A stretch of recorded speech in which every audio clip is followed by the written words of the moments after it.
You're listening to the Pelicans Postgame Report on the PRO Media Network for all things Pelicans. Perfect.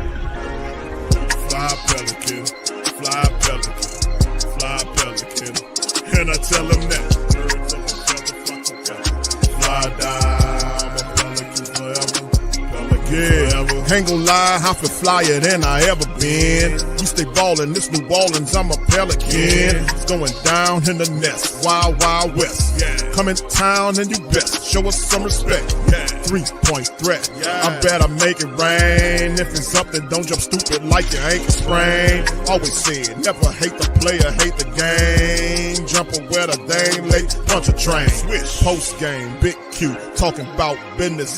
Bird gang, YouTube, they ain't flocking with us. Lock up the division mission, get into the finals. Finish competition, then it's going win the title. I know this flyer than you can get. Such a threat that the refs just might call a tag. You can double, you can press, but you can't check. Right, left, slide by you like a Eurostag. Fly Pelican, fly Pelican, fly Pelican. And I tell them that birds of a feather flock together. Fly down, I'm a Pelican forever. Pelican forever. And never, and never, and never, and never, and never, and never say birds of a feather flock together. Yeah, fly down, I'm a Pelican forever. Minority or what? Pelican forever. I think it's the work for us thing. Defer to you. Fire away. Looks like a similar first quarter, I think the last night, holding the guy you want to hold to a low score, but somebody else starting to get going. What else did you see in the first that kind of allowed it to get away? Yeah, again, Dort got off to a good start, making shots. Then the snowball began. They were very comfortable. And I think there's a comfort with teams right now when they come in our building and they step on our floor. And we got to flip that. We got to find a way to flip that physically, mentally as well. This is as much a mental challenge as it is a physical. These teams are coming in with an edge. Obviously, these are two of the best teams. These two teams we just played are going to fight for the NBA title this year. That's the reality. I feel like every OKC team they play, the next morning there's a players meeting by that team. Right? They do this to teams. They're elite. And winning is something that you just don't roll into. These are habits. These are identities. These are formed over time. And it took them many, many years to get there. They've been in these days before, and so we'll continue to fight. We'll continue to, get after it. And there's no easy solution here. But yeah, to your point, first quarter's got to be better. We're giving up 45 in the last two quarters. That's unacceptable defensively. I don't care, how many shooters they have on the floor. 45 is too many. 40 is too many. 30 is too many. So we got to do a better job there. Just looking at Micah Peavy and the minutes he played, even though it's been a struggle for him to kind of get going offensively, seemed to kind of find a couple of things tonight. Just what did you see from Micah? Yeah, I thought he came out, gave us great energy, crashing the boards defensively. He really impacted that game, so really proud of him. He responded tonight. That was a bright spot for sure. I thought Fears was good too. I thought Fears was really good. I think his dad, he looked like he belonged in that game. For a rookie to look like he belongs right now, that was a bright spot. When you look at the list of the best defensive teams in the league, it's the Thunder, and it's a big gap between number one and two. For a team as young as they are, how unusual is it for them to have that much separation over the rest of the league defensively? And what is it that they like? How are they able to achieve that too? Well, I think it starts with great effort. Every one of their guys, their identity is to guard number one. You can see it on each one of them. There's a responsibility and a pride about them. One-on-one, they take pride in their matchup. That's where the defense starts. The best defenses I've ever been a part of, I've been fortunate to be around. In San Antonio, we were at the top of that thing every year. Each one of those guys, number one, took pride in their defense, period. There was a scheme in place that they trusted. So having a scheme in place that they trusted night to night, they understood. I'm assuming these guys understand the principles, the shots they're trying to give up. There's a scramble mentality. When there's a fire, they tend to put it out. even when we had advantage tonight, they're in rotation. Someone covered for them. I think rim protection is obviously a big major thing. They have 2 rim protectors out there that are big at the rim. They make it tough when you get downhill. They force you into that mid-range, then they scramble out, and to their scheme, they give up threes. I don't know why teams don't make their threes against them, and then there's just an overall belief that this is who we are. And Sam and Mark have done a great job building that identity. This is who we are. They draft to it, they develop it, and it's a part of their DNA. And and I think Sam had that in San Antonio. He saw a lot of that, and he understood the value of defense. And to win in this league, you need to have that. So, tonight we found some aggression. At least I think it looks right now like our strength is our aggression defensively. When we just sit back and let teams play, we're on our heels. Teams look pretty comfortable. When we picked up with pressure, we started to deny. We trapped a little bit. They didn't feel very comfortable there. That's probably where we got to live for a little bit. We can't do that for 48 minutes, but at least it gave us a little bit of a hold on that game. Just double checking that OKC sent you guys into a players only game. No, we're okay. We're okay. What moments about fear made you think that he won? It's just this. There's a fearlessness about him. I would say there's just a fearlessness about him, mixed with some poise, that he's comfortable getting downhill and making plays. Even against this elite defense, I felt like he was by them a couple times. They couldn't catch him. He was just downhill to the rim, downhill making plays for others. I don't think we've even tapped into the amount of force. He's going to be a great playmaker in this league as he ages. And I'd expect him throughout this year to be one of those guys that can simply touch the paint and kick out and spray. He reminds, the guy I've been comfortable with is, I guess Tony Parker had that speed that he could get down here. He was a natural scorer when he came into the NBA at that time, at a young age. He learned how to be a point guard, though. He learned how to run the show and game management. There's layers to this. We're throwing this guy. I think he could be a freshman in college this year. And he's going against these guys. It's amazing, But I love his fearlessness, his swagger, his approach to the game. Obviously, his speed. So he belongs. You mentioned before the game that you really were pushing Carlo and Eve to do better on the boards. You ended up starting Carlo in that second half. Just what did you kind of see from those guys, and what do you want to see from them going forward? I think just overall aggression and activity. If we are going to do this defensively, they have to be a big part of anchoring the paint. And they're young bigs. Like they're Eve's in his second year. He just came out of his rookie year. There's a learning curve. There's got to be a physicality about us, and there's got to be a knack to go rebound. And we're trying to get all of that right now with the young group. So, but I love their activity. I love their activity on the board. They can run end to end. They're both lob threats. Overall, my challenge for them is rebound and bring a physicality to the table every night.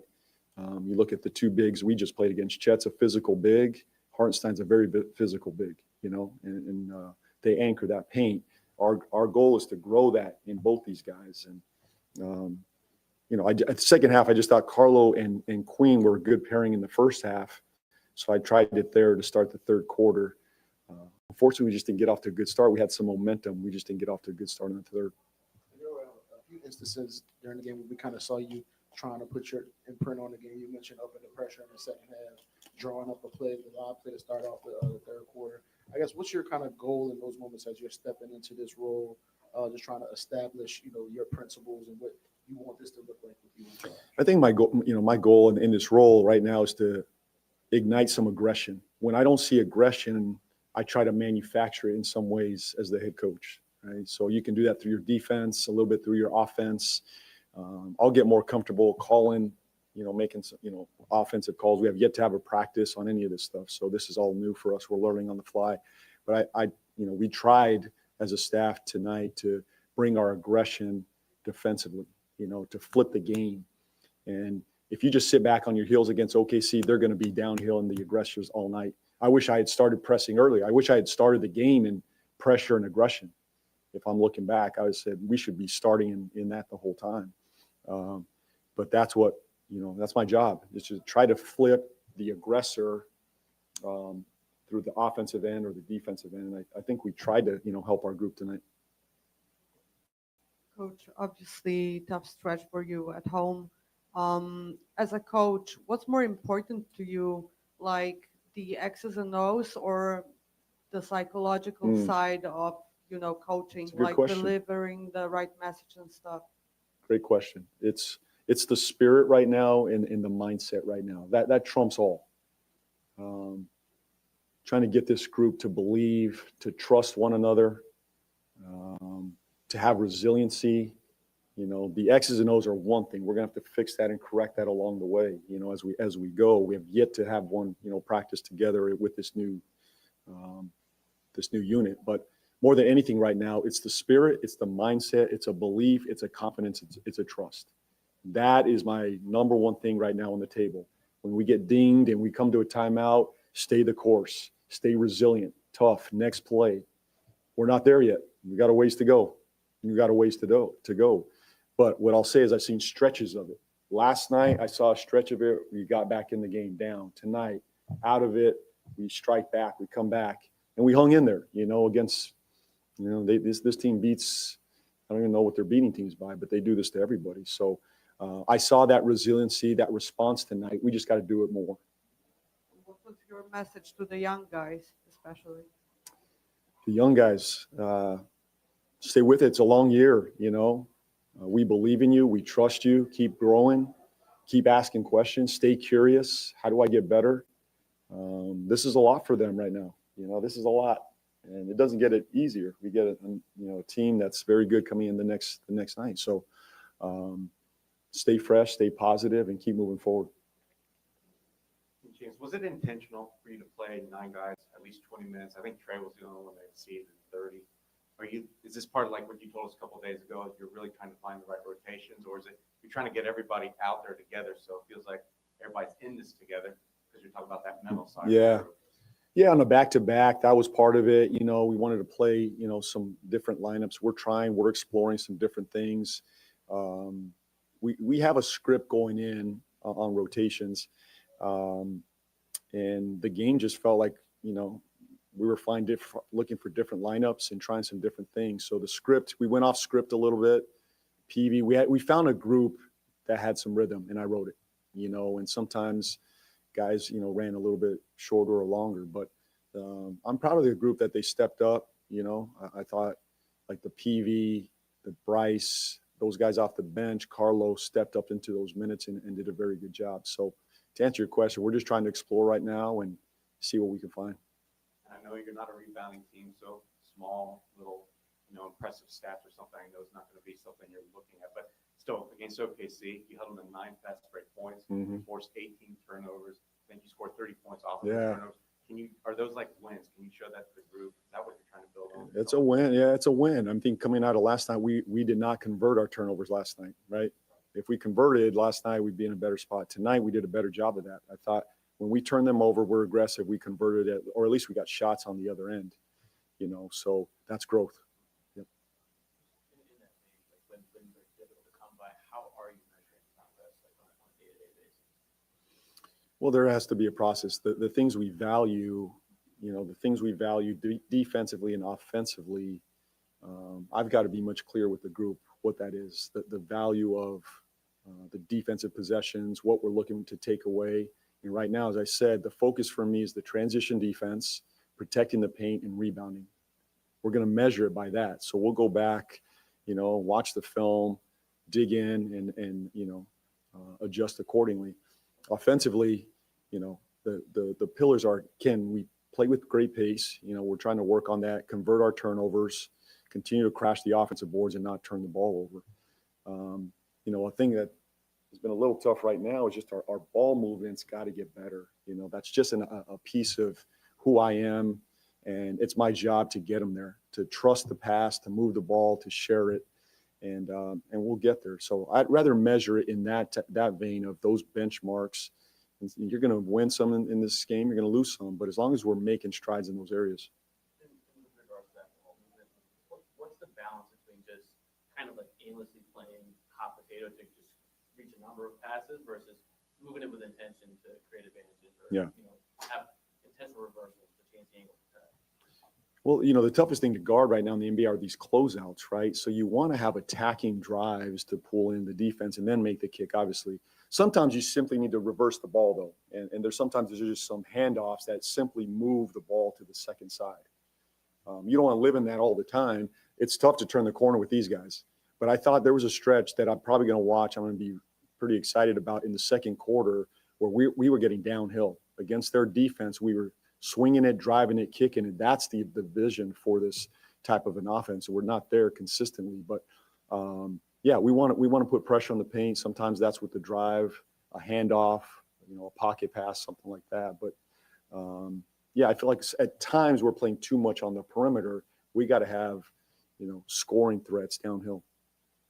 How do you feel DQ has handled the slightly altered, role in the last two games?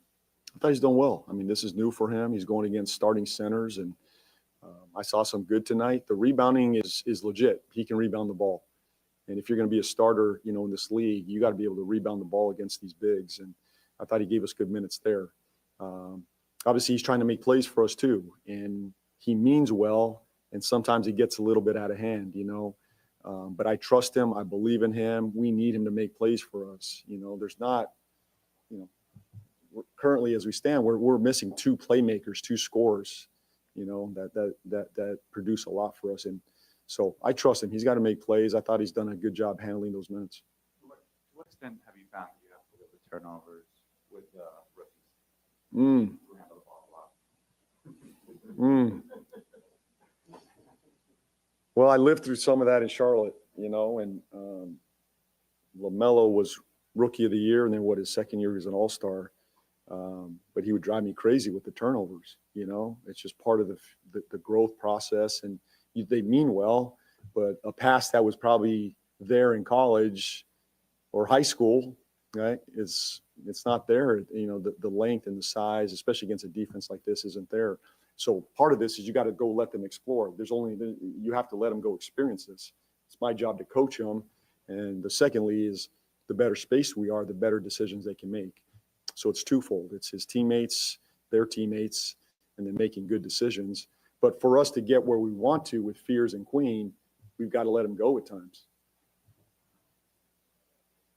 Good.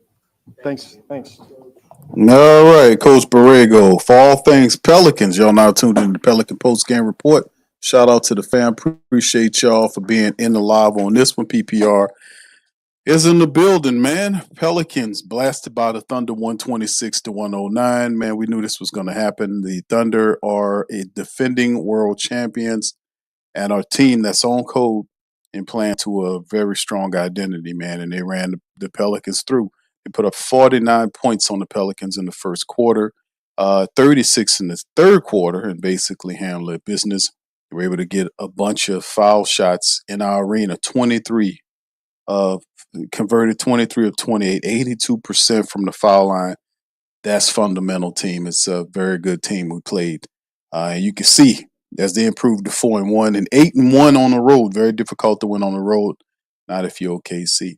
They took care of business. Pelicans go down and fall to 2-12. Coach Borrego mentioned in one good practice. I have to disagree with Coach B on that. I think that they're getting a lot of practice.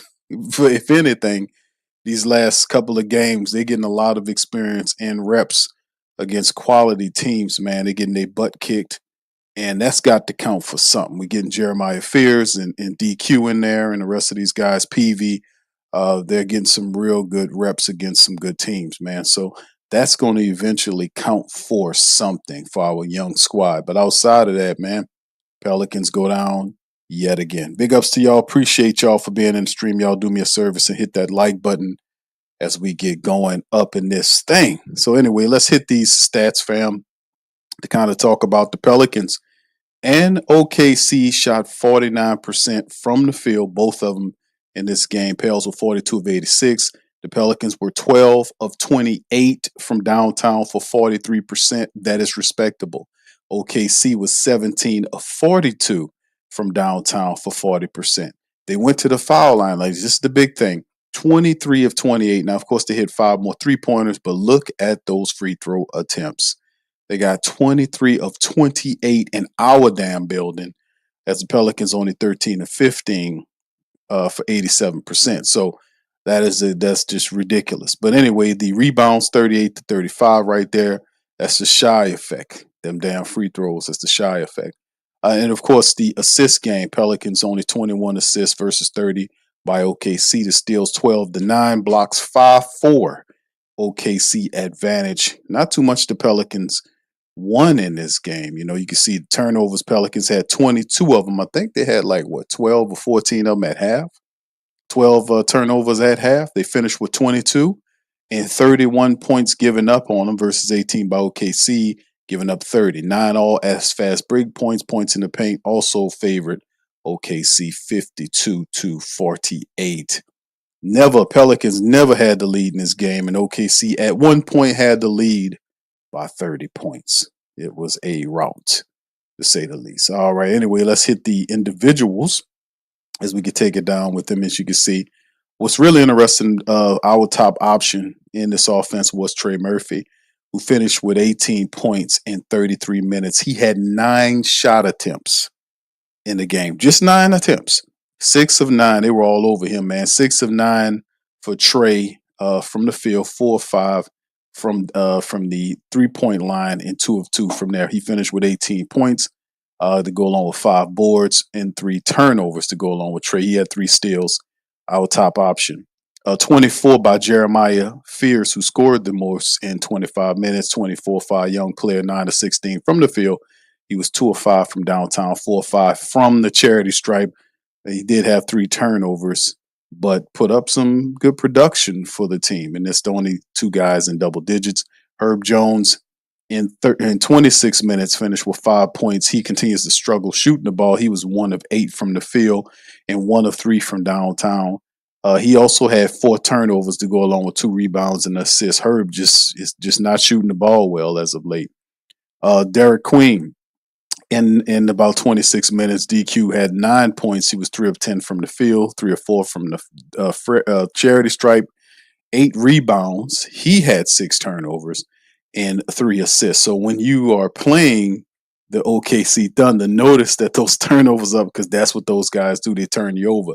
Eves, in 22 minutes, he had 6 points to go along with 2 rebounds, 2 assists as well. So, and then of course off the bench, a lot of positive to say about Peavy. Peavy came in, man, and the rookie class, fam, of Queen and Fears and Peavy. You got to give Joe Dumars credit, him and Troy Weaver. These are gamers, man. These guys. Peavy came in with 24 minutes. Of course, we know Sadiq was down with the ankle issue, which opened up minutes for Peavy. Peavy played 24 minutes and chunked in 16 points on 7 of 9 shooting from the field. He was 2 of 3 from downtown, 4 rebounds, 4 assists. He did not have any turnovers. Peavy had a very solid game off the bench. 10 from Carlo Mekovic, 4 of 5 shooting, 2 of 3 from downtown for Carlo. He also had 6 rebounds, 2 assists, and a block for Carlo in 22 minutes. Need to see more action for Carlo, man. He's really stepping that thing up.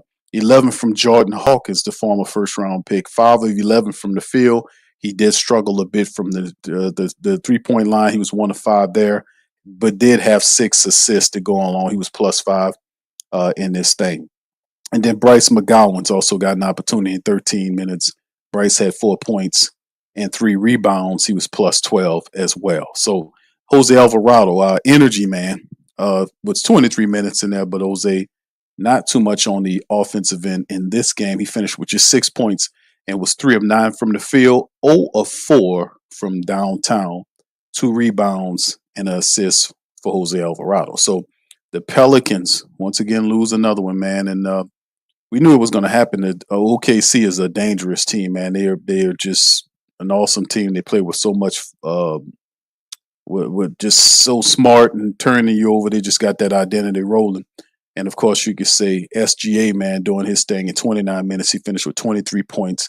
He went to the foul line 10 times just by himself. This is what he does. It's the shy effect.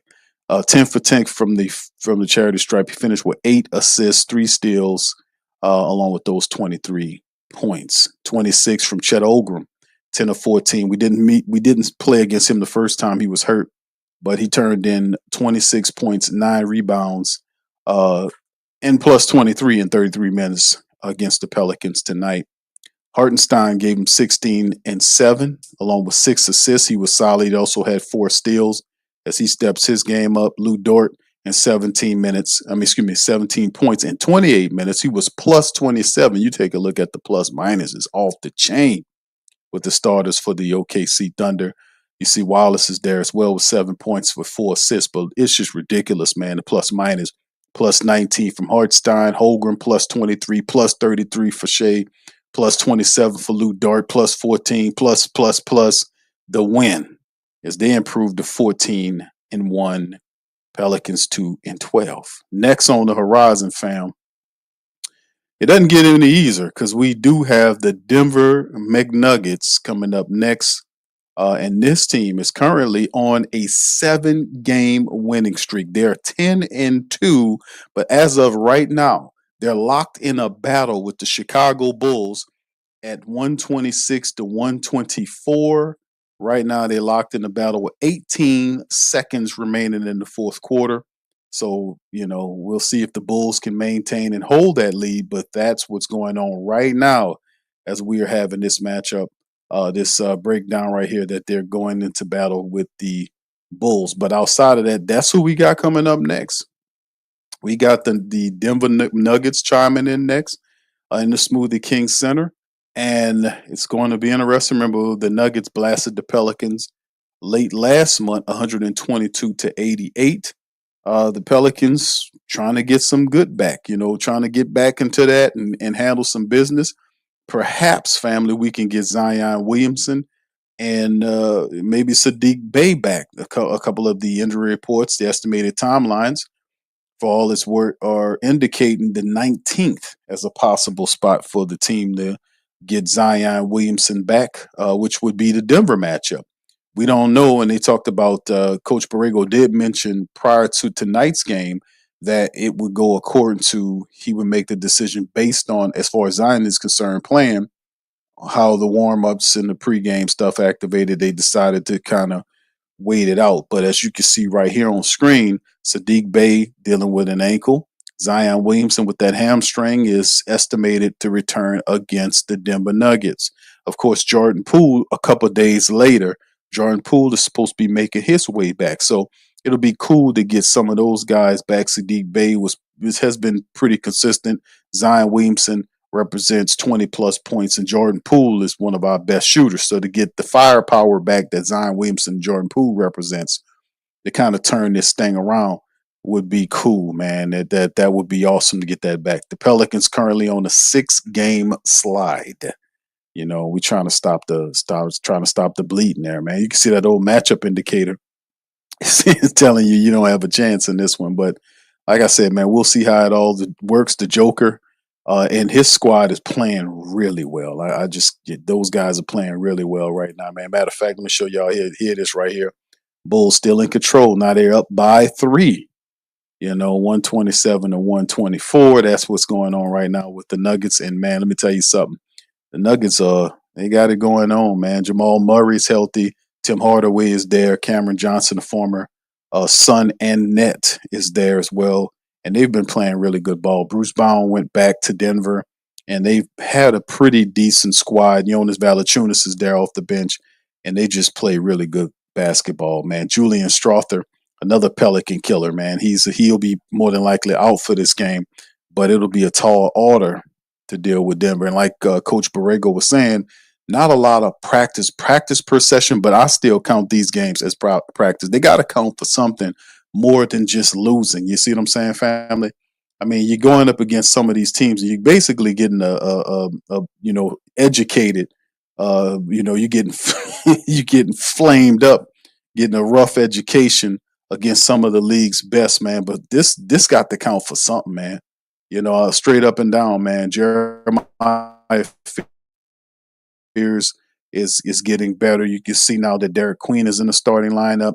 Eventually, we get Zion Williamson back in this thing, and we'll kind of see how it all looks. That's what I'm kind of just looking at, looking past all of the stuff. I know a couple of our big dogs are not there, but Derek Queen and Zion in the same lineup, getting Sadiq Bey back, Jordan Poole back later on.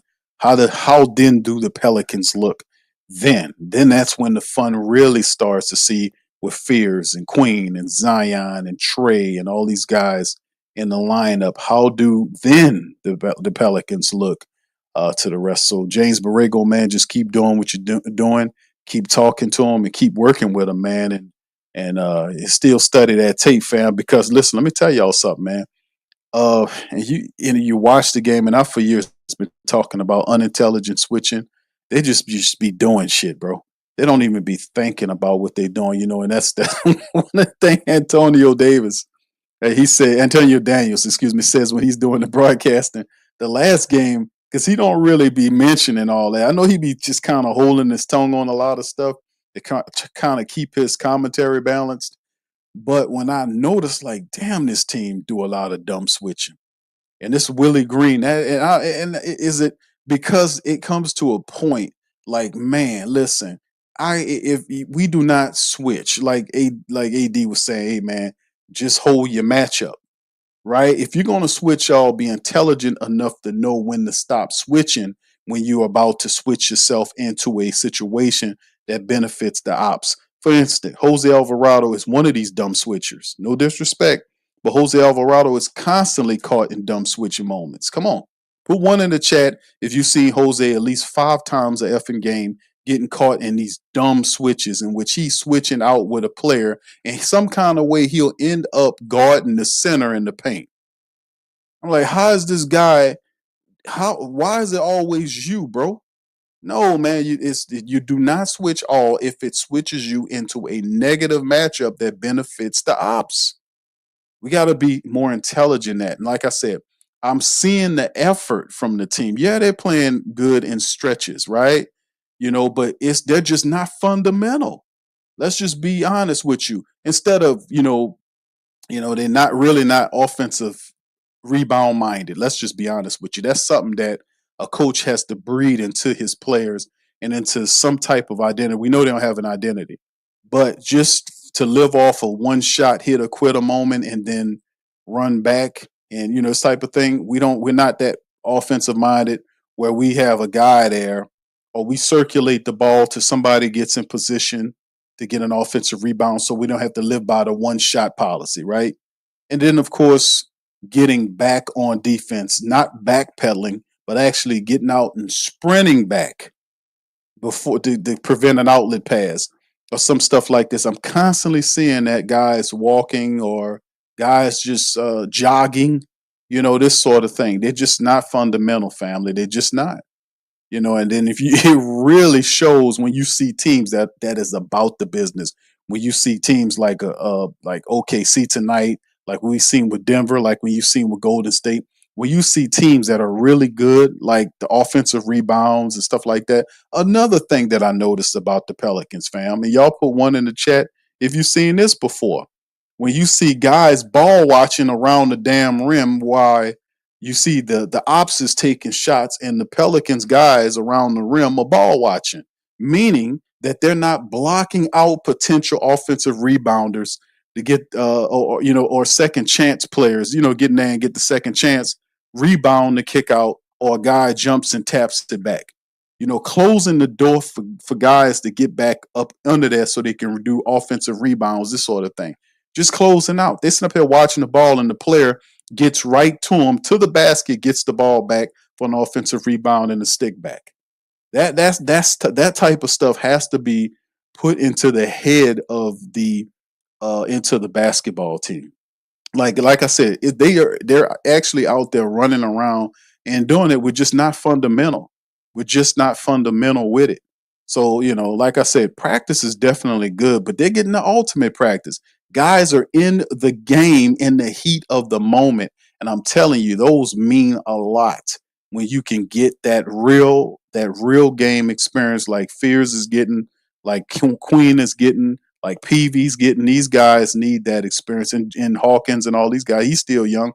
He needs to learn as well. So at the end of the day, man, James Borrego sits at these press conferences. It's not 4 or 5. Notice it's not 3, 4, or 5 minutes, and he grabs the paper and then picks his nose and go like the previous guy. Or maybe he didn't pick his nose, but but anyway. But but if you look at what's going on with Borrego is sitting there for 10, 15, 20-minute press conferences asking questions about what we need to do. And it's smart. His answers are smart. He's telling you, this is what this is. Like, for instance, the good game Borrego just gave you about LaMelo Ball. You know what I'm saying? When they mentioned about the turnovers. And he gave you the good game about them thinking that pass is there when they're in high school and college. That was a good breakdown for people to understand the differences between the speed of the game from high school to college to pros. And a lot of those young guys are relying on that experience, thinking that they dominated at that level, that they can do that now. And they're realizing, hey, man, these guys are a lot smarter and faster than I'm anticipating, which means I will have to get as smarter and faster as they are, or better, to be able to not turn the ball over as much.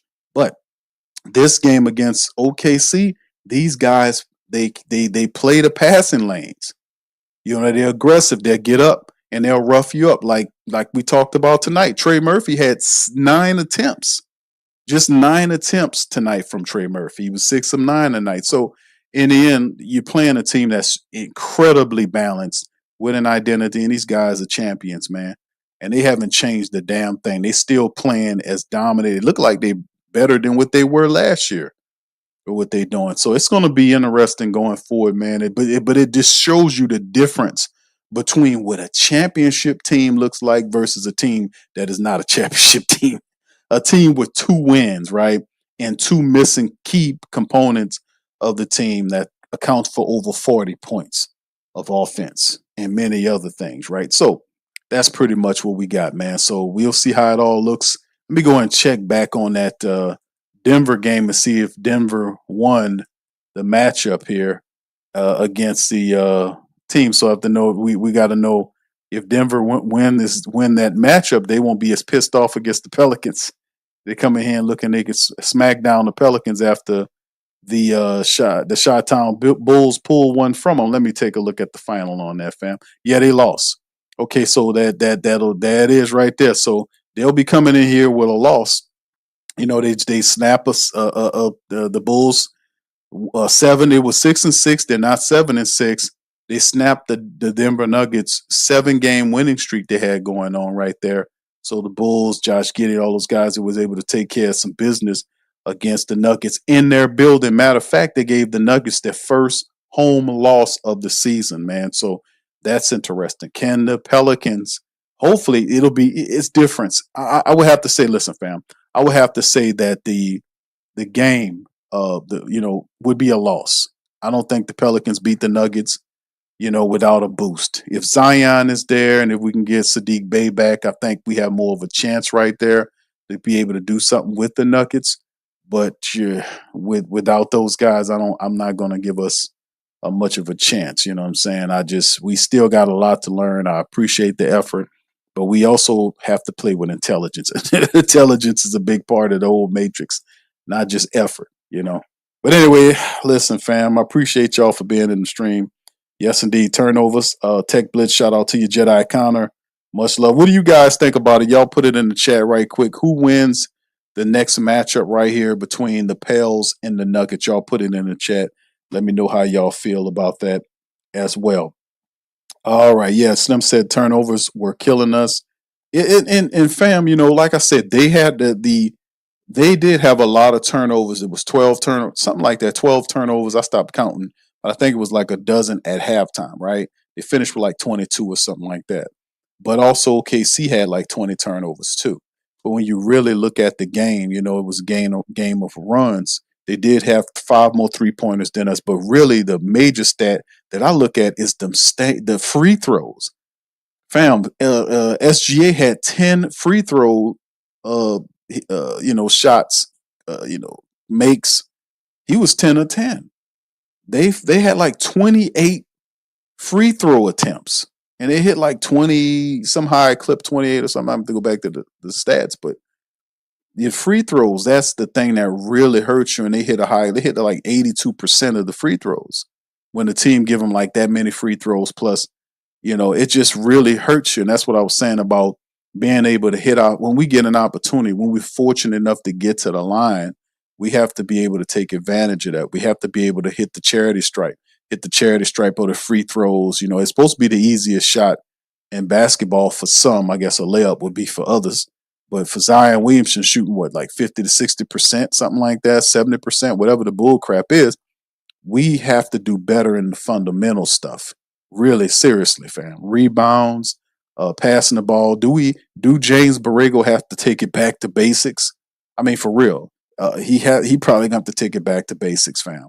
Offensive rebounding, free throws, passing, understanding what you're looking at before you're passing, ball movement, being intelligent.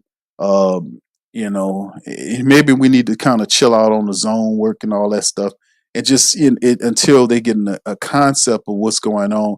Because a lot of times, even though the effort's there, they don't communicate well enough to be able to lock it down. Which means, that's a point of emphasis as a coach. He has to work out communication, man, because that unintelligent switching is really a debacle, man. That just Jose Alvarado is always end up going switching. Him and Jordan Hawkins always finding the bad switch. I mean, they just out there moving around just to be doing something, man. Just think about what you're doing, bro. You can't guard no center. Why you switching to that guy? Why you doing that? That shit kills me when I see that. Why is Jose guarding that guy in the paint? And that's a dumb move, bro. And then the crazy part is you see players just go up and bump into him, right? Y'all see that? Put one in the chat if you see that as well. I know I'm asking for a lot of ones, but that's like amen in the damn chat in the church. The reality is, like, if a guy is coming up to you, and you know how the players bump into you and they kind of pull you their way. If it's a bad switch, don't go with the guy. Push him off and tell the other guy, stick with who you got, and man you and handle your matchup. Do not switch. Think about what you're doing, man. Do not switch into these stupid lineups. And even Antonio Daniels starting to call it out more. He mentioned it sporadically in previous games, but he really starting to get on it. That unintelligent switching is stupid as hell, man. And they just out there just doing it, not even thinking, bro. You got to think about what the hell you doing, man. I know Borrego got to be telling them guys, hey, dog, don't switch out to a matchup you can't handle. Jose, you shouldn't be trying to guard Hartenstein. Jose, you don't need to be switching out with what's the big fella that they had down there, Holgram. You don't need to be switching out for them dudes. Stop doing that, dude. They just don't be thinking. I was like, man, what the hell, man? Think about what the hell you doing, bro. Think about it, man. Don't just be doing something for the hell of doing it. You got to be making sure you're thinking. I don't want dumb effort. Effort is cool, but I want good effort. I don't want dumbass effort. That's a waste of energy because all you're doing is helping the ops. And the OKC is so smart, they'll let you play yourself. These people don't know what they're doing, and they'll let you play yourself. Hell, they'll help you. So, in the end, man, I just watching as many of these games as we do, I just really really don't like that, man. That's just a very clear key of just stupid basketball, man. Low IQ basketball. Just doing shit just to be doing it, man. Just wasting energy. Think about what you're doing, bro, and do the right thing, man. Damn. All right. Anyway, man, listen, man, I'm going to get on out of here, man. I ain't want to keep you off for that long, man. Shout out to you, Young City. I see you, fam. Yeah. Jose Bless says, yes, no more blaming Willie.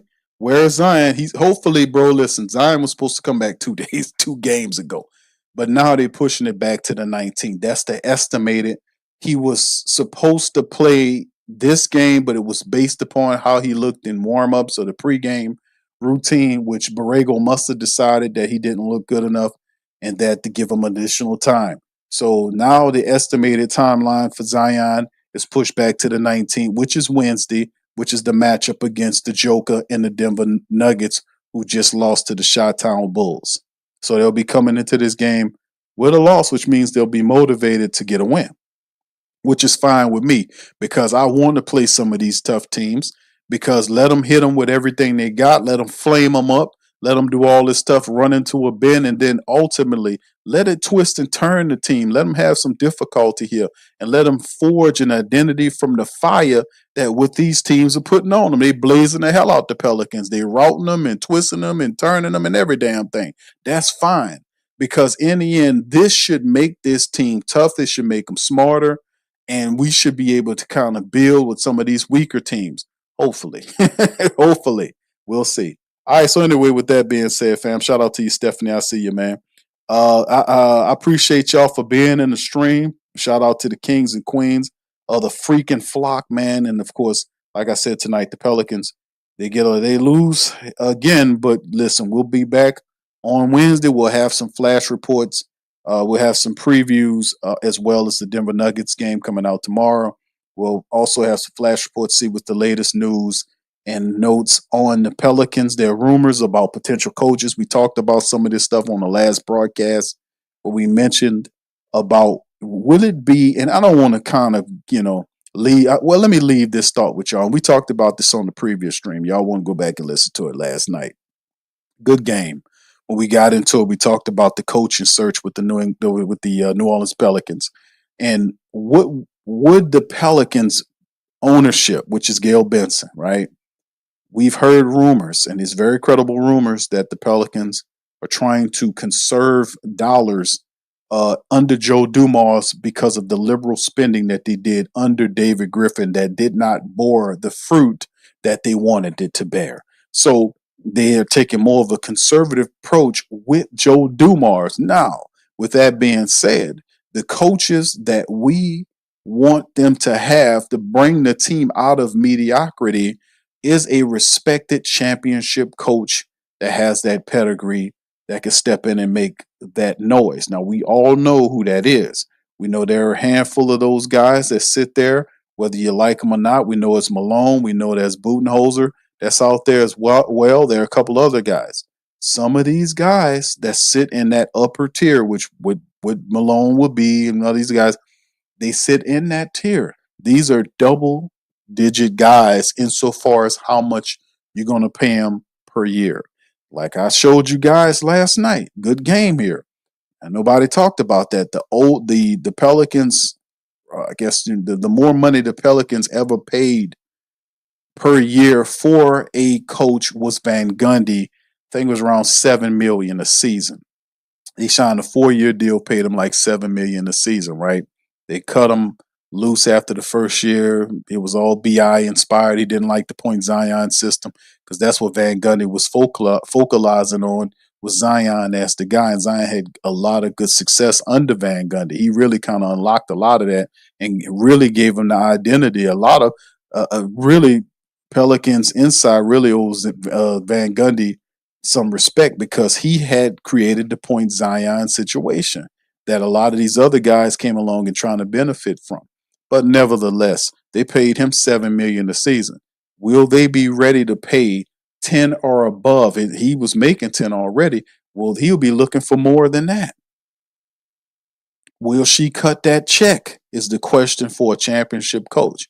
That's the point. And of course, when he comes, you're not going to coerce him into taking Willie Green's assistant coaches. That will not work. So whatever happens once the season is over with, just giving y'all a little game right here. We'll talk about this later. But very well could be an entire staff coming in. If it's him, he going to bring his own staff in, and it ain't going to be cheap. It's not going to be cheap. Winning and doing it right is never cheap unless you are the OKC Thunder, where you can go and get a G League coach, let him coach for 5 or 6 years, and turn and take a G League coach and a bunch of first-round draft picks and the guy that they got to steal with in SGA, build around him, and the next thing you know, you took over the league. Unless you're ran by Sam Presti in OKC, that's the only way you do it. But I digress. Is that the route the Pelicans are going to take? If not, or they end up fiddling around with the second layer of people that are not double-digit guys per year. This is the type of stuff that needs to be known going forward because it is now in a territory where it is on leadership, right? They try to hang Joe Dumars out with that whole thing about him not firing Willie Green. Joe, I know for a fact Joe Dumars wanted to fire Willie Green after that 0-6 mark. And it was the owner that stopped all of that and held it up until this Friday when she came out with the press conference and said that it's on Joe, that I don't meddle in affairs, which was an outright lie. And then the next day he fired him after her press conference so she can kind of, not press conference, but the little interview she did to kind of absolve herself for blame, which is some BS. So now we know all of that now sits in her court on what she would willing to spend for a championship, which she is very short-sighted because if she spent that goddamn money on Malone and she would get that damn building, if she got Malone and let Malone went and got his staff at the end of the year, let him pick his own people and build his staff up, and this team is competitive and they're in the playoff and they playing hard, she can get that damn building. These people so short-sighted. They're so short-sighted. They're so greedy. They just cloud their vision. You get a championship coach down here and let him build up the team. It'll pack the arena. It's respect. He'll turn this team into a quality organization along with Joe. You got credible people. And then over time, you can be able to get that arena that you want. You'll get it if you're winning. That's the whole thing about the faithful. You'll get it if you're winning. These people are so short-sighted, man. They're so short-sighted. They're so cheap and short-sighted. It just sickens me. But at the end of the day, listen, I'm going to get on now. I just want to leave y'all with that, to throw that at y'all about the money aspect. Now it gets down to you want Malone, it's going to cost you. Malone is available. And get this as well. Once the season is, I know I'm spanning ahead. We still got a lot of games left, but I'm just throwing this game at you. That Malone is not going to come cheap and he will have competition because he's seen as the number one coach on the market. So he's not going to come cheap. Is she going to take that tab and pay for it? That's the question. Well, we got the whole damn year to talk about that. With that being said, listen, I'm going to get on out of there. I appreciate y'all, man, for listening at me tonight. Y'all do us a service. Hit that like button and the share button. PPR, we in here representing the Pelican Nation. Pelicans go down tonight. But we will return Wednesday as they match up against the Denver Chicken McNuggets. And we'll see what goes on with Zion and the rest of the flock as well. With that being said, I'm going to get on out of here. Much love, peace, and go Pelicans. You're listening to the Pelicans Postgame Report on the PRO Media Network for all things Pelicans. Perfect. Fly Pelican, fly Pelican, fly Pelican. And I tell them that birds of a feather flock together. Fly down, a Pelican forever. Yeah, ain't gon' lie, I feel flyer than I ever been. We stay ballin', this New Orleans, I'm a Pelican. It's going down in the nest, wild, wild west. Come in town and do best, show us some respect. 3-point threat, I better make it rain. If it's up, then don't jump stupid like your ankle sprain. Always said, never hate the player, hate the game. Jumper where the dame late, punch a train. Post game, big Q, talking about business. Bird gang, YouTube, they ain't flocking with us. Lock up the division mission, get into the finals. Finish competition, then it's going win the title. I know this flyer than you can get. Such a threat that the ref just might call a tag. You could double, you could press, but you can't check. Right, left, slide by you like a Eurostep. Fly Pelican, fly Pelican, fly Pelican. And I tell them that birds of a feather flock together. Fly down, I'm a Pelican forever, Pelican forever. And never, and never, and never, and never, and never, and never say birds of a feather flock together. Yeah, fly down, I'm a Pelican forever. Pelican.